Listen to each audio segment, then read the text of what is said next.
YouTube channel. तो guys जो मेरा वीडियो देखते मुझे सब्सक्राइब करते आए हैं, वेरी थैंकफुल। तो मैं पहले भी बता चुकी हूँ कि मैं चौके चूल्हे और बंद दरवाजे से निकली एक बहुत ही साधारण सी गृहिणी हूँ, और मैं धार्मिक विचार हो या फिर सामाजिक अच्छाई बुराई या फिर समाज की कड़वी सच्चाई हो, उसको अपने शब्दों में व्यक्त करती हूँ।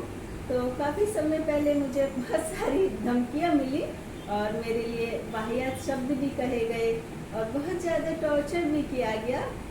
तो यदि मेरी जगह कोई और लेडी होती तो शायद अपना मानसिक संतुलन खो बैठती और या फिर ये चैनल छोड़ करके चली जाती, लेकिन मैं ऐसे बिल्कुल भी नहीं हूँ, क्योंकि किसी से के डराने धमकाने या टॉर्चर करने से मुझे कोई फ़र्क नहीं पड़ता है। क्योंकि जो मेरी सबसे पहली प्राथमिकता होती है वो अपने काम को मेहनत और ईमानदारी और परिश्रम से करना है।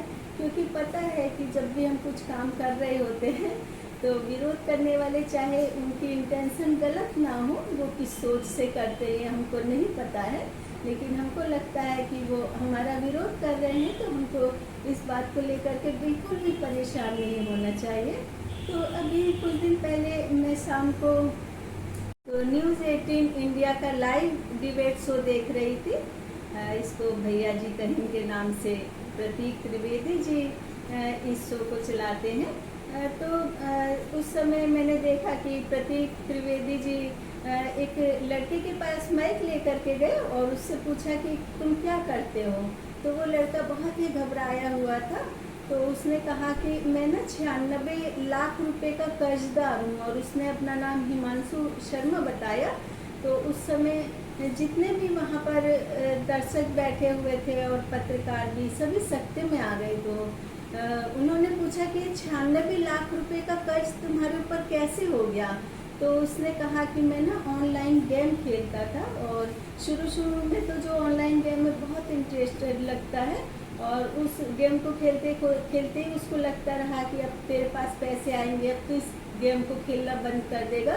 तो इस तरह करते करते ही इसकी जो कॉलेज में फ़ीस दी जाती थी, वो उस फीस से भी ऑनलाइन गेम खेलता था, और काफ़ी लोगों से उसने कर्ज भी ले लिया।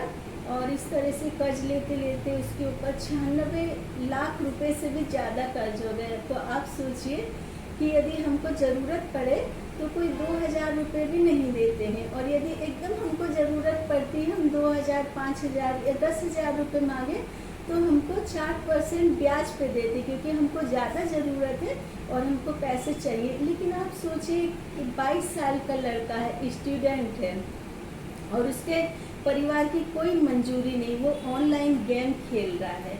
तो 96 लाख रुपए अलग अलग लोगों से कर्ज लिया होगा, लेकिन वो कैसे लोग हैं जिन्होंने कि बिना ब्याज के, बिना किसी शर्त के इस महज 22 साल के लड़के को 96 लाख रुपए का कर्ज दे दिया।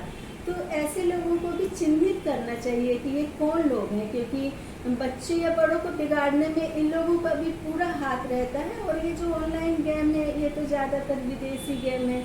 ये तो किसी न किसी तरह से हमारे भारत के जो किशोर हैं, युवा हैं, बच्चे, सबको बर्बाद करने के लिए कुछ न कुछ तरकीबें हमेशा ही निकालते रहते हैं। और हमारे जो भारत के बच्चे युवा हैं, वो इस तरीके से तरकीबें निकालते हैं कि उस झांसे में आ जाते हैं।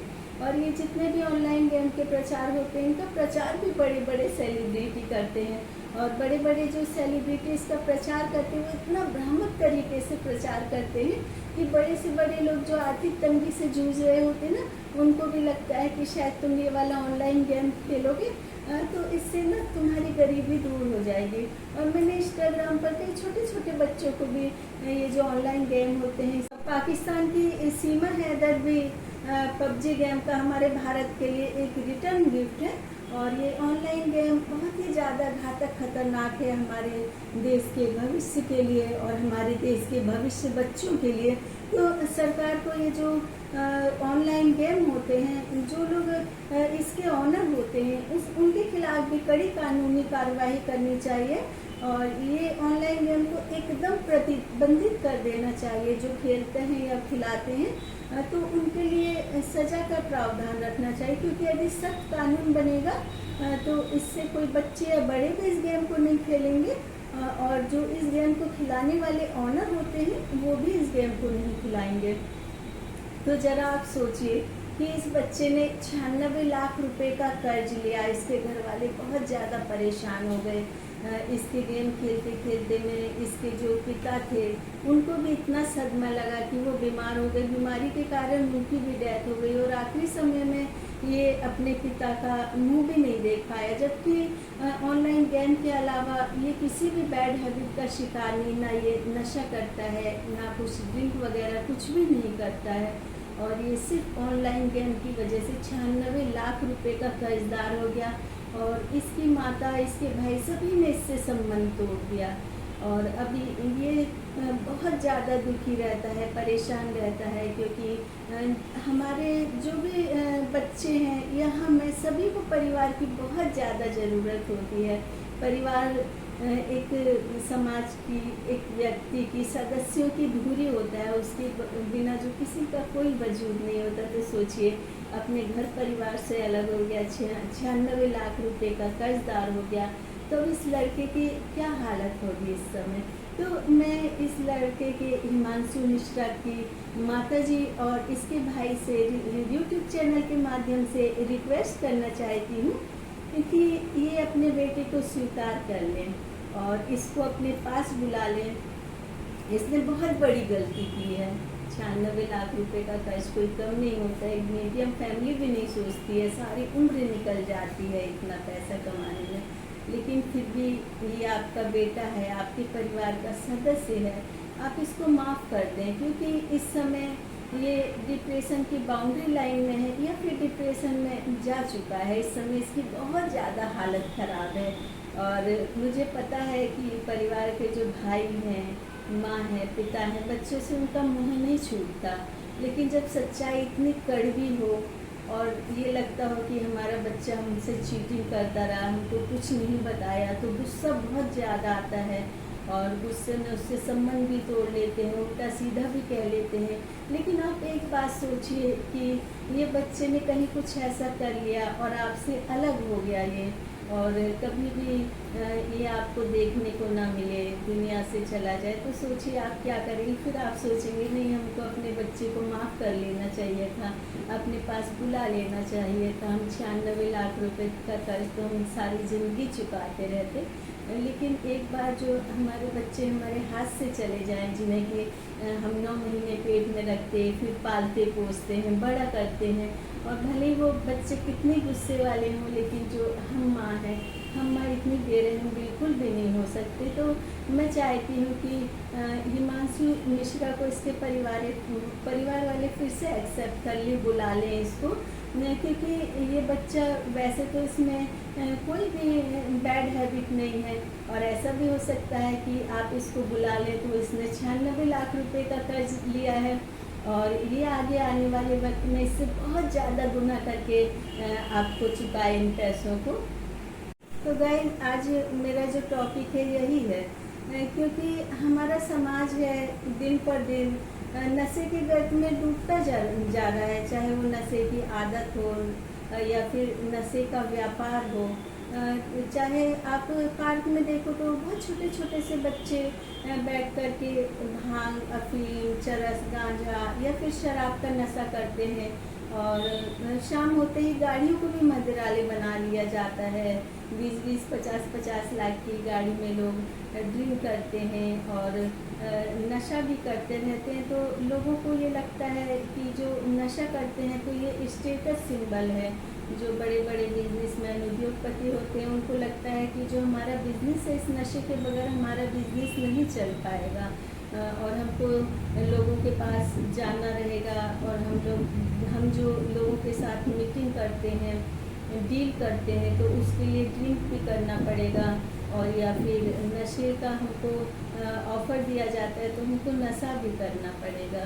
तो आप ये सोचते हैं कि इससे आप बहुत बड़े उद्योगपति बन गए, बहुत पैसा है, बहुत सारे लोग आपके पास आपके आगे पीछे घूमते, बहुत सारी सिक्योरिटी है आपके पास। लेकिन ज़रा सा आप सोचिए कि जब आप अकेले होते हैं तो ये सिक्योरिटी, ये नशा और ये ठाट बाट सब एक तरफ हो जाते हैं। और उस समय तो खुद को शीशे में भी देखो तो शीशा भी ये देखने से मना कर देता है कि मैं तुम्हारे साथ नहीं, परछाई तक भी देखने से मना कर देती है। तो फिर इस तरह का नशा करके अपने पूरे परिवार को बर्बादी के घर तक ले जाना, खुद को भी एकदम बर्बाद कर देना, और जो बच्चे हैं उनकी पढ़ाई लिखाई भी सारी की सारी छूट जाती है। और इस समय जो हमारे भारत में है वो नशा सबसे ज़्यादा हावी है। नशे का ही सबसे बड़ा जो व्यापार है वो शराब कहें या फिर अफीम, गांजा, चरस, कोकीन, हीरोइन, ड्रग्स, ये सब का, और मांसाहार का जो नशा है, ये सब हमारे देश को बर्बाद करते जा रहे हैं। और इन्हीं का व्यापार सबसे ज़्यादा हो रहा है, इन्हीं में सबसे ज़्यादा पैसा कमाया जा रहा है।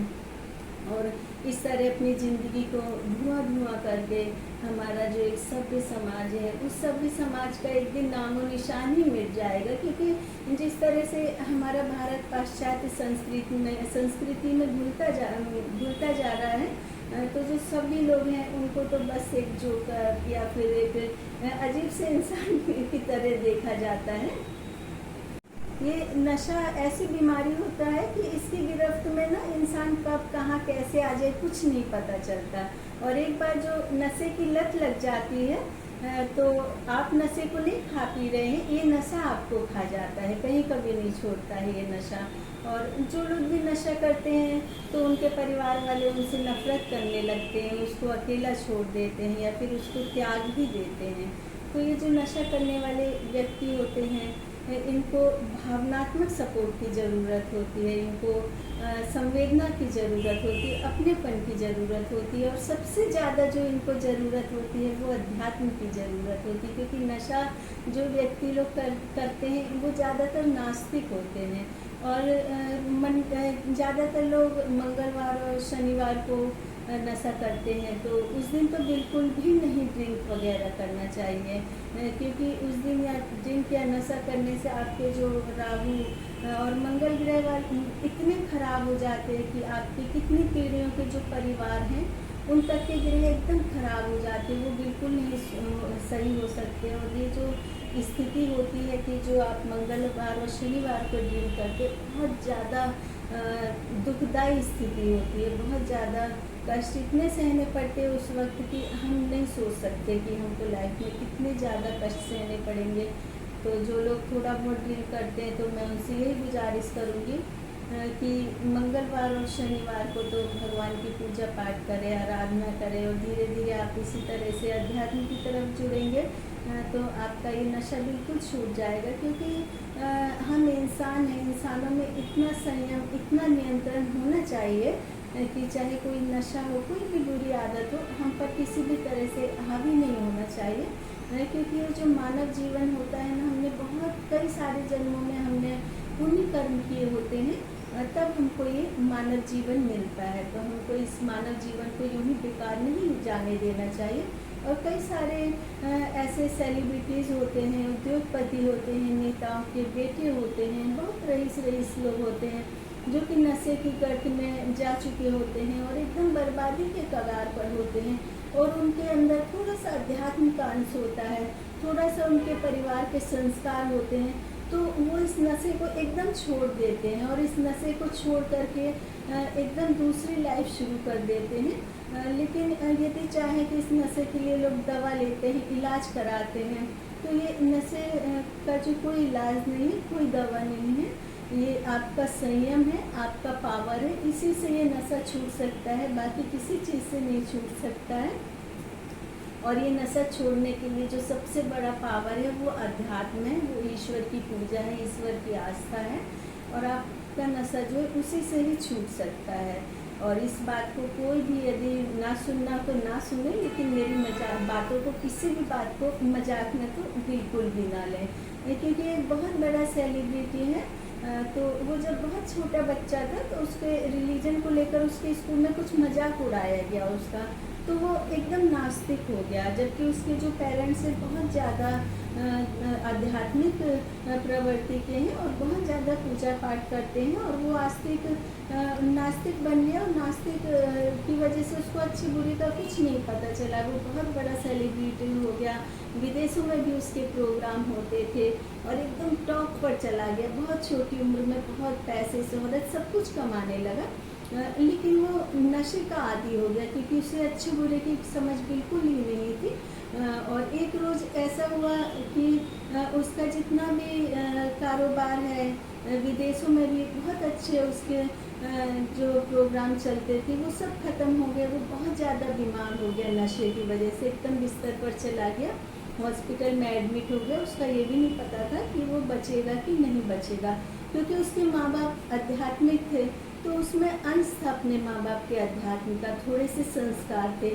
तो वो दोबारा से फिर से आस्तिक हो गया, उसने पूजा पाठ शुरू किया, अध्यात्म को अपनाया, और धीरे धीरे करके उसका नशा एकदम छूट गया, एकदम साइड में रख दिया। उसको याद भी नहीं कि उसने नशा किया भी था कि नहीं। और ये समझ लीजिए कि उसको एक नया जन्म मिला, और नया जन्म मिलने के बाद उसने अपनी सारी बुरी आदतों को भुला दिया। तो इस तरह से कोई भी जो भी नशे का आदी है, जिसमें बैड हैबिट है, तो वो उसको आराम से भुला सकता है। ये नहीं कि यदि कोई बोले कि नहीं तुम ऐसा काम मत करो तो तुम उसके भी दुश्मन बन जाओ। किसी को कोई फ़र्क नहीं पड़ता कि कोई यदि तुमको कुछ समझा रहा है तो उसका कुछ भी नहीं जा रहा है, वो तुमको इसलिए समझा रहा है कि तुम गलत रास्ते से निकल के सही रास्ते पर आ जाओ।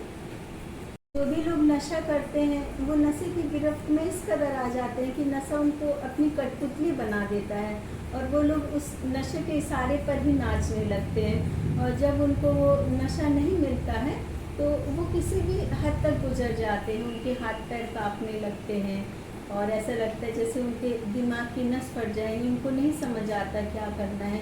तो जो ज़्यादातर अपराध जैसे कि हत्या, अपहरण, चोरी डकैती या बलात्कार, ये सब लोग नशे की हालत में ही करते हैं। और यदि उनको नशा नहीं मिलता है तो उनके पास पैसे भी नहीं होते हैं, और वो कहते कि हमको नशा चाहिए, तो लोग उनको कहीं भी अपराध की तरफ धकेल देते, कोई सा भी अपराध उनसे करा लेते हैं बहुत थोड़े से पैसों में।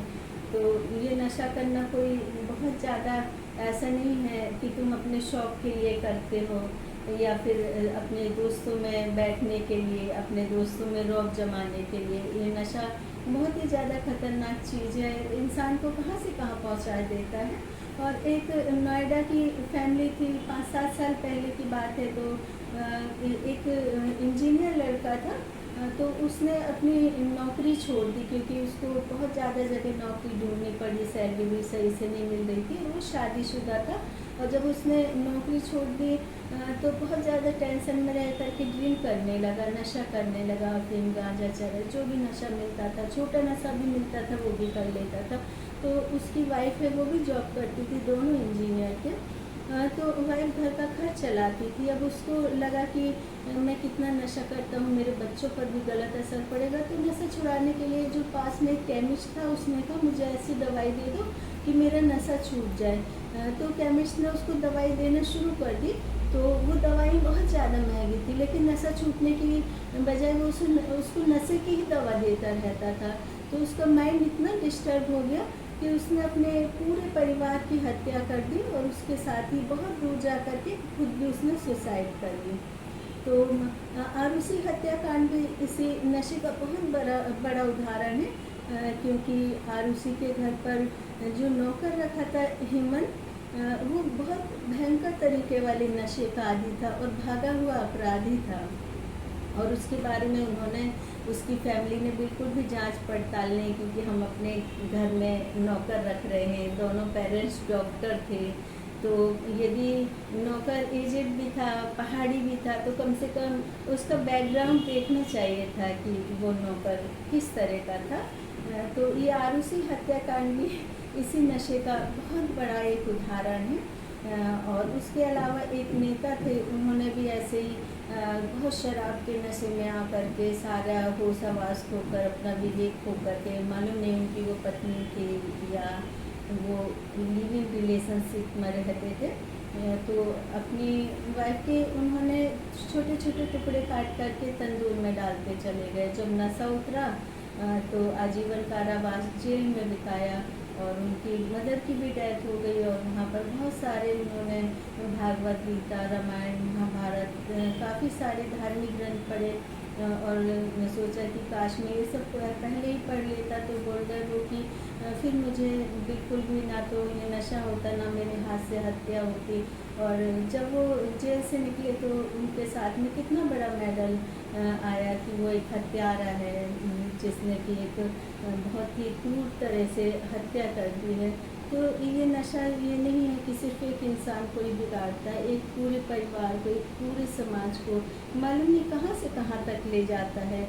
तो जितना हो सके नशे से दूर होना चाहिए। यदि नशे में है, यदि नशा करते हैं तो ये सोचो कि हम एक अध्यात्म का रास्ता अपनाएं और हम एक स्थिर चित्त रखें, थोड़ा सा ध्यान करें, हम थोड़ा सा पूजा पाठ करें।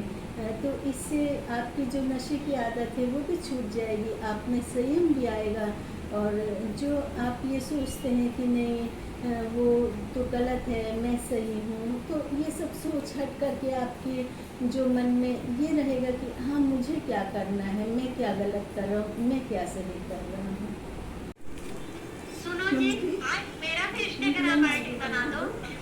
ठीक है, पर तुम्हें इंस्टाग्राम चलानी आती है? मुझे तो चलाना नहीं आता, पर आप चलाना